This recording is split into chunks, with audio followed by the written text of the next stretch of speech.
நம்ம ஹீரோ கஷ்டப்பட்டு பணத்தை புரட்டி சொந்தமா ஒரு வீடு வாங்குறாரு. வீட்டு சாவியை முதல் முறையா வாங்கும்போது சாவி கை தவறி கீழே விழுது.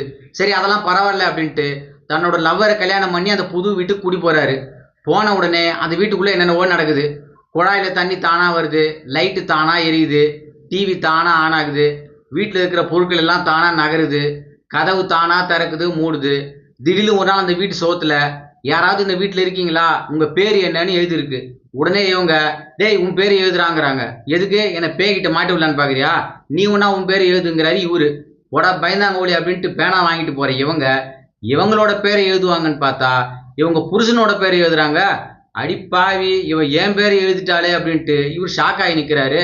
இது மாதிரி காமெடி பிரச்சனை குழப்பம் எல்லாம் இவங்களுக்கும் நடக்குது. இந்த ரெண்டு குடும்பமும் கிட்டத்திலே இருக்காங்களா இல்ல தூரத்துல எங்கேயாவது இருக்காங்களா, இந்த ரெண்டு குடும்பத்துக்கு மட்டும் ஏன் இப்படி எல்லாம் நடக்குது, இதுக்கெல்லாம் காரணம் பேய் பிசாசா இல்ல டைம் டிராவலிங்கா இல்ல ஏதோ ஒரு சயின்ஸ் படி நடக்குதா அப்படிங்கிறதுக்கான பதிலா இந்த படத்துல டைரக்டர் சொல்லியிருக்கிறதா இந்த படத்தோட மையக்கரு. நான் சொல்லியிருக்கிறது ஒரு அவுட்லைன் மட்டும்தான்.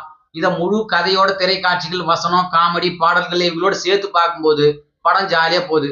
குடும்பத்தோட சேர்ந்து ஒரு முறை தாராளமா பார்க்கலாம்.